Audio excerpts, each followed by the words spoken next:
10, chapitre 12, verset 1. Romains 12, verset 1. Je vous exhorte donc, frères, par les compassions de Dieu, à offrir vos corps comme un sacrifice vivant, c'est agréable à Dieu, ce qui sera de votre part un culte raisonnable. Alors maintenant, le culte raisonnable aujourd'hui, c'est quoi? C'est l'offrande de soi même. Alléluia. Amen.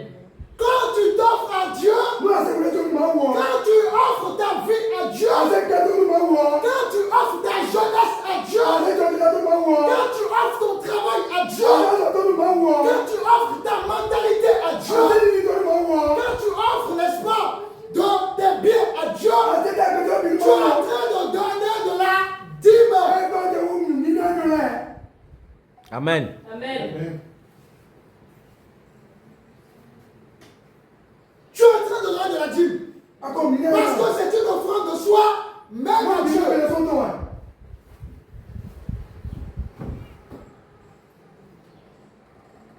Combien de chrétiens vont dans les églises, sont dans l'apparence, ils s'habillent bien, ils mettent le rouge à lèvres, ça brille, ils mettent les bling bling. Il n'y a pas de problème avec ça. Mais le problème, c'est que si tu mets tout ça et que ton cœur est éloigné de Dieu, il y a un problème. Et le dimanche, ça chante bien, ça brille bien. Oh, cette soeur, elle a l'onction. J'aime la manière dont, n'est-ce pas, elle prie. Oh, tel frère, il a l'onction. J'aime sa façon de prier. Le lundi, après le culte, c'est la vie de débauche. C'est la vie de mensonge. Mardi, même chose. Jusqu'à samedi soir. Dimanche, on vient montrer l'apparence. Tu n'as pas encore donné ta vie. Et donc, littéralement, tu ne peux pas donner la dîme. Et même si tu amènes 1 million à l'église, ça n'a pas de valeur. Pourquoi? Parce que l'obéissance vaut mieux que le sacrifice. Tu peux sacrifier de ton argent. Est-ce que tu es dans l'obéissance? Est-ce que tu es dans l'obéissance? La Bible dit l'obéissance vaut mieux que le sacrifice. Tu prends les métros gratuits. Tu vends les gens. Tu manipules les gens. Et tu viens à l'église donner de l'argent. Ça a peut-être de la valeur pour le pasteur. Ça a peut-être de la valeur pour l'église. Mais devant Dieu, aucune valeur. Dieu dit à, n'est-ce pas, Abraham, de donner de son fils unique. Un fils qu'il a eu de la vieillesse. Le seul fils. La Bible nous dit Abraham a obéi. Abraham a obéi. Il est parti effectivement rendre sacrifice à Dieu. Il voulait tuer son propre fils. Mais au final, Dieu n'a pas permis. Voilà pourquoi il est le père de la foi. Parce qu'il vaut mieux obéir à Dieu que vivre dans les sacrifices. Est-ce que vous comprenez? Donc, quand les serviteurs recevaient la dîme au temps des temps anciens, dans l'ancienne alliance, cela préfigurait l'offrance de soi-même. Et aujourd'hui, tout chrétien est appelé à offrir sa vie, à offrir son langage, sa façon de parler, de s'exprimer, de penser, de réfléchir, d'agir, n'est-ce pas? À Dieu. Et ainsi, tu es en train de donner de la dîme. Maintenant, vous manipulez pour ça. À quel moment vous aurez cette intimité avec Dieu? Vous ne pouvez pas, les amis. Vous ne pouvez pas. Et bon, quand vous donnez de vos âges, de vos pieds, de tout ce que vous avez, vous avez appris comment marcher, dans la sanctification, comment plaire à Dieu. Comment voudriez-vous que votre vie chrétienne avance? J'ai fait 20 ans dans ça. J'ai prié comme pas possible. J'ai donné comme pas possible. Je ne comprends pas, ma vie n'avance pas. Parce qu'on n'a pas appris à ce dernier ou à cette dernière comment prier selon Dieu. En fait, tout ce qu'on lui a appris, c'est de donner de son temps. temps. Au point que certaines femmes ont même abandonné le mari à la maison. Il y a des femmes qui viennent à l'église. Jusqu'au soir, le mari rentre, il n'y a pas la nourriture à la maison. Et tu dis que tu es en train de servir Dieu. Tu laisses ton autorité à la maison pour plaire au pasteur. C'est zéro. Dieu préfère que tu devas manger à ton mari et que tu manges à l'église. Pour autant. Mais si tu viens à l'église, ah oui, je ne peux pas manquer les assemblées. C'est important. Mais ton mari a formé à la maison. Mon frère, ma soeur, tu es dans la tradition. Dis tu es dans la tradition à ton voisin.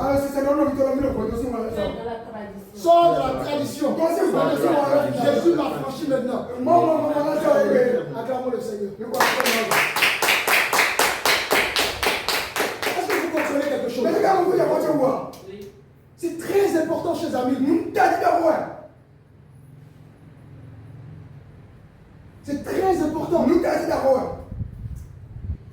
Un autre exemple. Cette fois-ci, j'irai sur les vêtements. Et je parlerai des prêtres. Les prêtres n'ont pas été d'accord aujourd'hui. Alors, nous sommes dans Exode. Le chapitre 28. Le verset 1er.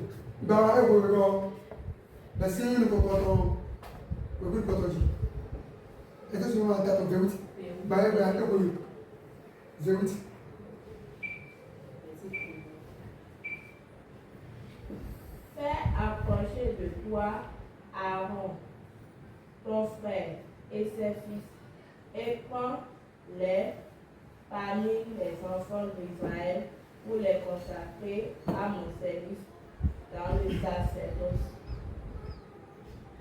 Continue. Aaron et les fils d'Aaron, Nadab, Abihu, Éléazar et Itamar. Tu feras à Aaron ton frère des vêtements sacrés pour marquer sa dignité et pour lui servir de parure.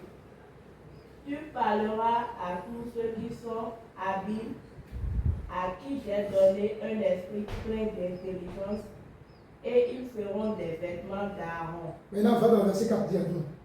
Voici les vêtements qu'ils feront. Un pectoral, un éphod, une robe, une tunique brodée, une tirare et une ceinture. On s'arrête là. Donc les vêtements que Aaron, le sacrificateur de cette époque, devrait porter. On nous parle ici de l'éphod, le pectoral, la tiare, la tunique, etc., etc. Ce sont des vêtements que devrait porter, n'est-ce pas, ce sacrificateur. En fait, quel était l'objectif de cela? Dans chaque loi, il y a un objectif, il y a une préfiguration. En particulier, dans la loi cérémonielle, il y a des objectifs et il y a des préfigurations. Ce que l'on doit faire, qui doit être l'ombre, et ensuite ça préfigure l'original qui doit arriver dans le futur. C'est ça la loi cérémonielle. Est-ce que vous suivez? Donc, l'objectif ici, c'est de distinguer le sacrificateur comme un homme mis à part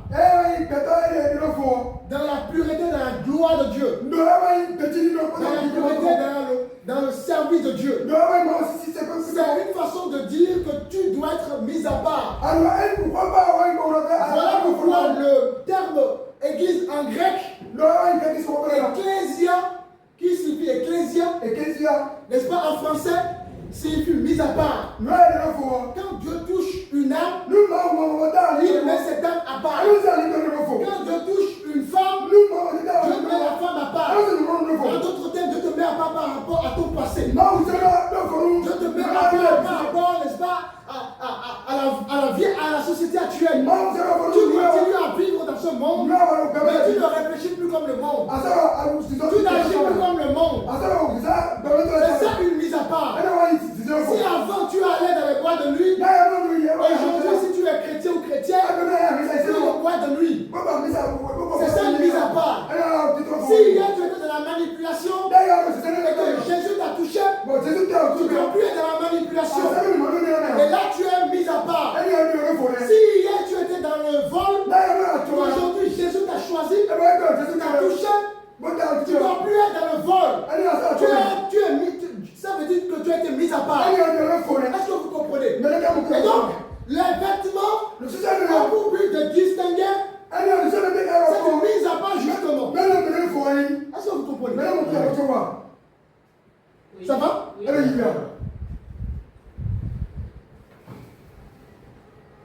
Donc les vêtements ont une représentation de sainteté, une représentation de pureté,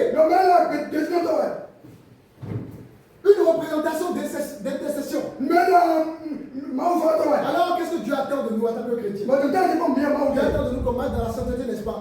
Oui. Dieu attend qu'on marche dans la pureté, n'est-ce pas? Oui. Parce que tu peux porter un joli costume, mais tu es dans le péché, pas possible.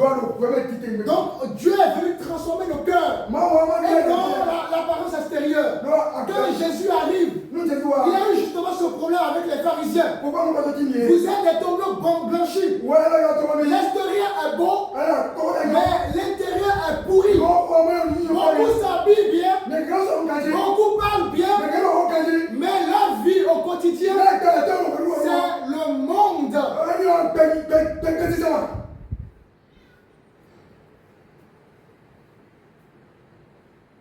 Et vous allez voir dans les assemblées, on fait des distinctions. Il y a des chaises en cuir pour les serviteurs, des chaises en bois pour les fidèles. Vous voyez comment on peut rapidement, n'est-ce pas, accepter la tradition dans nos églises.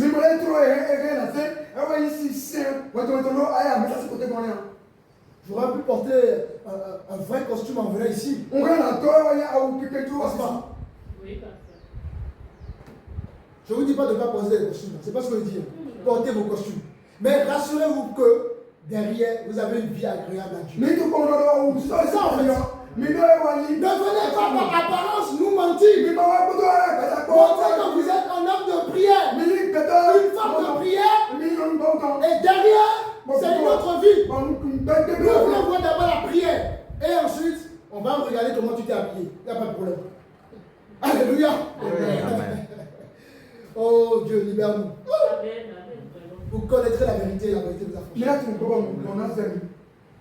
Les bien-aimés qui sont en ligne, ça va?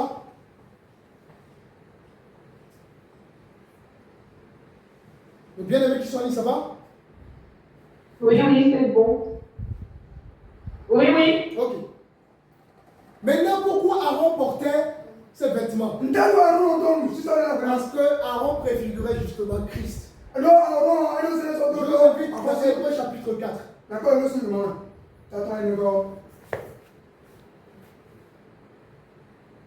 tradition des hommes. La tradition religieuse. Ça nous éloigne de la vérité. Hébreux chapitre 4, verset 14.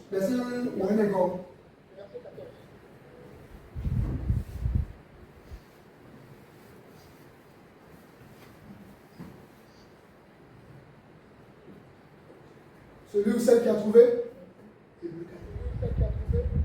Hébreux 4, le verset 14. Ainsi, puisque nous avons un don souverain sacrificateur qui a traversé les cieux, Jésus le Fils de Dieu, demeurons fermes dans la foi que nous professons. Alléluia. De la même manière que Aaron a été choisi comme un sacrificateur souverain en son temps, Dieu est en train, n'est-ce pas, de préparer déjà le Messie qui allait venir. Et le Messie arrive pour sauver les âmes.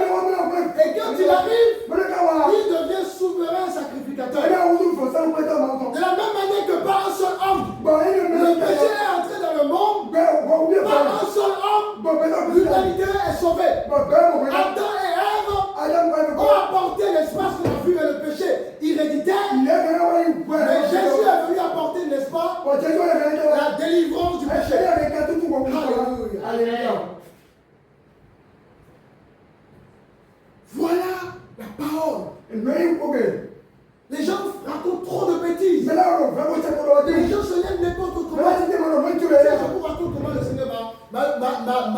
comment dirais-je, m'a appelé. Nous n'avons pas choqué. Vous allez être choqués. Moi, je fuyais l'appel de Dieu. Moi, je me voyais ingénieur en informatique. Je ne me voyais pas servir Dieu. Moi, j'ai donné toute ma jeunesse à Dieu. Toute ma jeunesse à Dieu.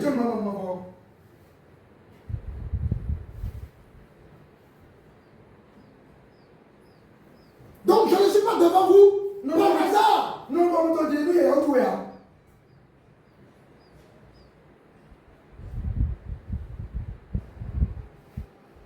les vêtements ont pour but, n'est-ce pas, de nous interpeller sur la nécessité de marcher dans la sainteté.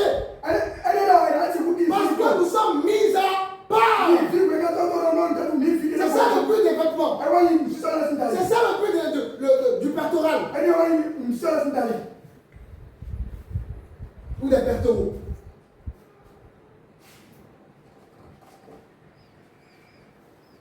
Aujourd'hui, qu'est-ce que nous voyons encore? Toujours la même chose.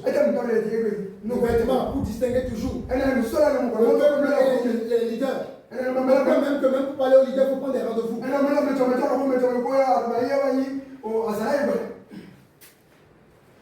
C'est pas mauvais en soi parce que c'est vrai que j'ai adopté la politique de l'accessibilité. Mais parfois, il y a souvent de la familiarité avec les gens. Et c'est vrai que si tu dois regarder à ça, tu risques de changer de comportement. Donc, je suppose que certains serviteurs, pour garder toujours ce respect-là, ne sont pas souvent accessibles. Ce n'est pas forcément une mauvaise chose en soi. Mais attention, il ne faut pas être dans l'excès. C'est important d'être accessible au peuple. C'est important de parler avec le peuple, de dialoguer avec le peuple. Parce qu'en faisant cela, le peuple va se sentir encouragé. Et c'est pour ça que vous avez vu dans l'église romaine, il y a toujours ces vêtements que les portes. Hein? C'est la loi. C'était l'ombre des choses à venir. On ne porte plus ça, c'est fini. Dans certaines assemblées dites réformées, on a remplacé les vêtements par des costumes. Ouais, ça change, ça donne. À chaque fois, on change les choses pour une autre variation. Et le peuple de Dieu tombe toujours dedans.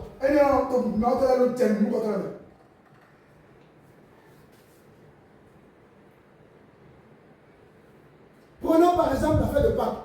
Mais c'est pas que ceux qui sont avec nous depuis un petit moment, j'ai donné un enseignement déjà sur la Pâques et on a vu la Pâques, l'important de la Pâques. On a vu que la Pâques c'est la vie, c'est notre vie de tous les jours. Alors, on va prendre le livre de Lévitique.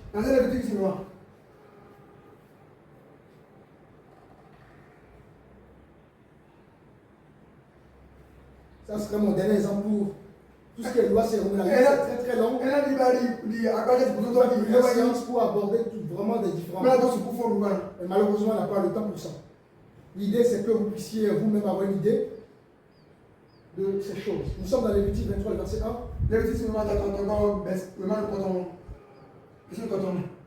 L'Éternel parla à Moïse et dit, parle aux enfants d'Israël et tu leur diras, les fêtes de l'Éternel que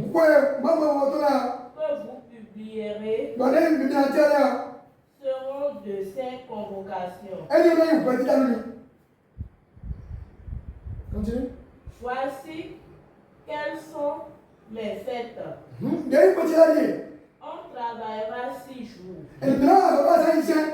Mais le 7e jour est le sabbat, le jour du repos. Il aura une ancienne convocation. Vous ne ferez aucun ouvrage. C'est le sabbat de l'Éternel.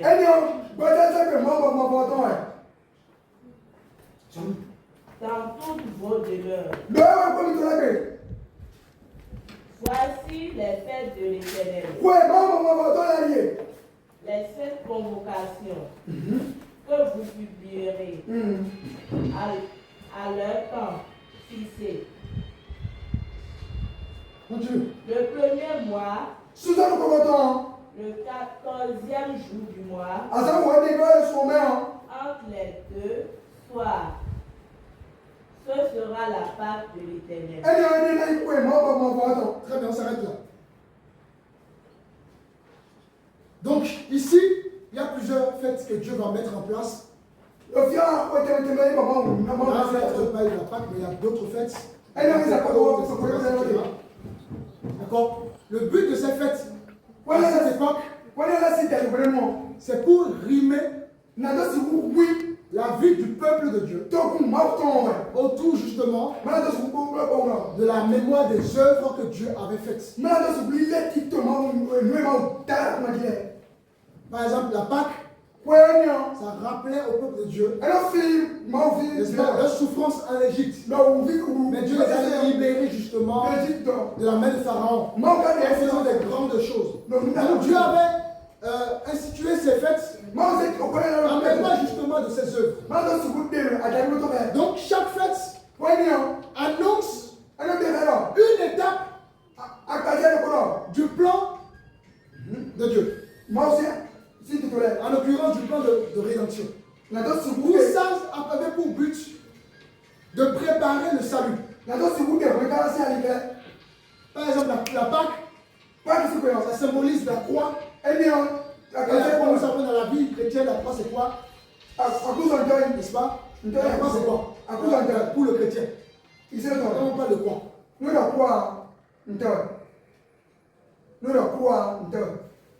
Quand on parle de croix, c'est quoi pour le chrétien? Le symbole de la rédemption, le rachat. Le rachat, tout à fait. Tout à fait. Et comment on peut mettre cela comment dirais-je, en pratique dans notre vie de tous les jours?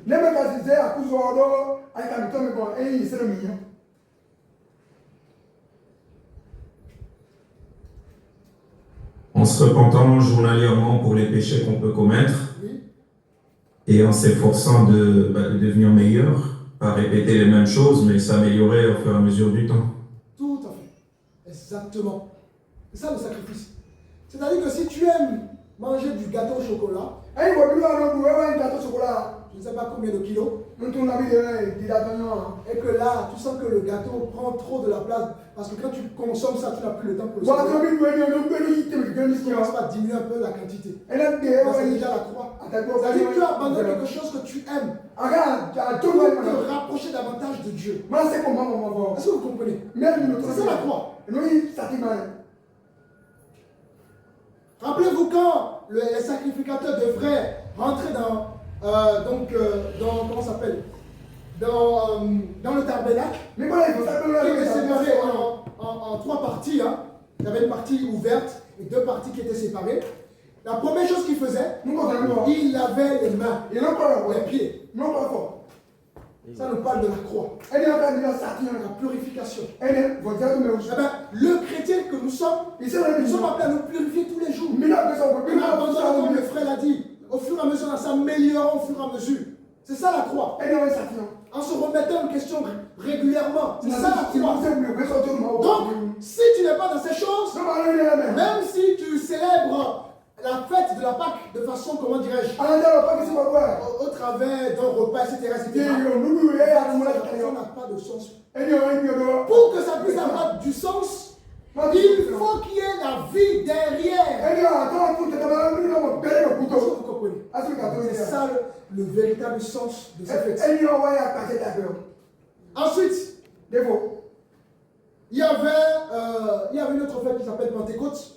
D'accord? Pentecôte, c'est tout simplement, hein, ça symbolise l'esprit. Hein, l'esprit. D'accord? Et quand Jésus est parti, Jésus a dit qu'il fallait que je m'en aille pour que le Saint-Esprit prenne le relais.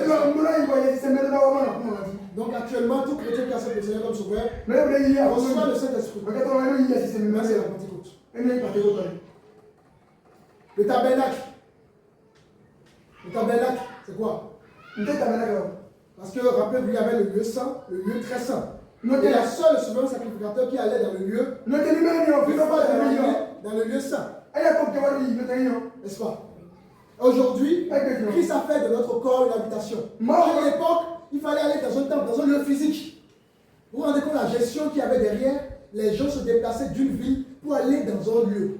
Aujourd'hui, Dieu a fait de notre corps son habitation. On n'a plus besoin d'aller à Jérusalem ou comment ça s'appelle, faire des pèlerinages. Nous sommes le temple du Saint-Esprit. Dieu habite en nous maintenant. Donc, les briques qui étaient physiques autrefois ont été remplacées par des briques spirituelles. Vous et moi, nous sommes des briques spirituelles que Dieu utilise pour bâtir son église. Jésus dira à la femme samaritaine, le jour est arrivé où les vrais adorateurs adoreront le Père en esprit et en vérité. Donc, en d'autres termes, on n'a plus besoin d'un bâtiment. Le bâtiment nous sert voilà, ça nous permet de nous rassembler. Mais attention, le bâtiment n'est pas l'église. Vous voyez un petit peu les choses? Est-ce que vous comprenez? Il y a beaucoup de choses à dire. J'ai vraiment beaucoup de choses à dire dans ce domaine, mais malheureusement, on n'a pas le temps. J'aimerais juste prendre encore deux exemples dans une autre loi.